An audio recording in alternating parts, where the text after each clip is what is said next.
Welcome back, everybody. This is Eric here with Iraq Veteran 8888. We're continuing our 2024 SHOT Show coverage, and I'm over here at the Daniel Defense booth. Got a couple of new things to show you. Well, something new and something old, and maybe newish and newer.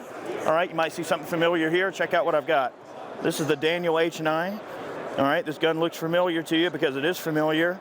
Daniel Defense bought the Hudson H9, and they made a lot of improvements. Now look, the original H9 was not a bad gun by any stretch. It just had a few issues, a few initial kind of teething problems, and I was talking to a few of the reps. He actually made a really good analogy when he said, hey, it's like a concept car, right, where you have this really awesome thing that's so amazing, but maybe not quite ready for production yet. They took the H9 and they gutted it and went completely from the ground up and just completely rehashed this bad boy and did a lot of work. They beefed up the slide stop. So one piece, all steel slide stop that's really, really super beefy. They changed the geometry of the trigger guard to accommodate lights a lot better. We got a Surefire X300 Turbo on here. You can see a slide rider set up for it. It's cut, so you can run your slide riders. All steel slide, stainless steel hammer forged barrel. So, Daniel Defense is famous for their hammer forgings, and it is a hammer forged pistol barrel, which is nice. It's alloy lower. So it's holding true to some of the original design features of the H9, but with nods to the original, but with also improving it. They put over 1 million rounds through this gun, and doing not this exact gun, but through the design, and doing a lot of testing to make sure that it holds up and the accuracy is where it needs to be. So we're going to be getting one of these out to do some video work on. But the trigger's great, breaks nice and clean. Very similar trigger to the original H9. I would say a good bit of an improvement over the original. I don't own an original H9, but I have shot quite a few of them. So, it's great to see that this gun design is still around and that it got a little bit of tweaking and improvement, which is great. So that's something new that you can expect here from Daniel Defense is the H9. Also, yes, Daniel Defense is now doing a 9mm PCC. But you can see it takes CZ Scorpion magazines, okay?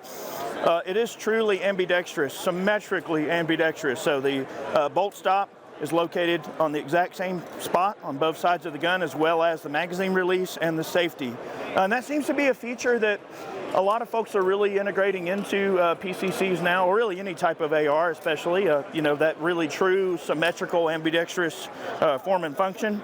You can see it does use a special receiver set that is shortened and optimized for 9mm use. Again, CZ Scorpion compatibility. This is an SBR. They will be offering it in a pistol configuration, but the pistol configuration will have a straight tube, a slick tube, and then the end user can put whatever brace mechanism they want on there. Because they're still hashing a lot of this out with the injunctions on the braces and stuff. So a lot of the companies have been a little hesitant to want to do a factory brace option for that reason. So they will be offering a pistol version with a slick tube. This one's an SBR. Again, hammer forged barrel. Exact same blanks that they use for the H9, they use for this. So it would seem like a natural progression for Daniel Defense to be able to make a 9mm PCC because they were improving the H9 and making their own barrels as well. So why not have a PCC since you've already got the blanks and the hammer forgings? Really smart on their part. But really nice little setup here. We'll be getting one of these out to do a video on. Price point on these, okay? About $1,900 or so. It's kind of like right in line with the Mark 18 in terms of price. So it's kind of a pricey PCC, but definitely a nice quality unit. Great setup.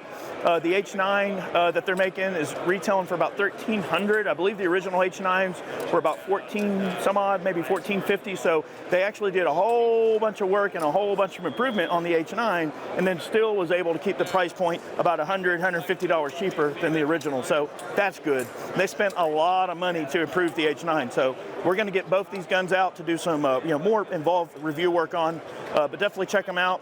Thanks for tuning in. We're going to be continuing our 2024 SHOT Show coverage, and we really appreciate you watching. And Daniel Defense bringing the thunder, baby. Good stuff.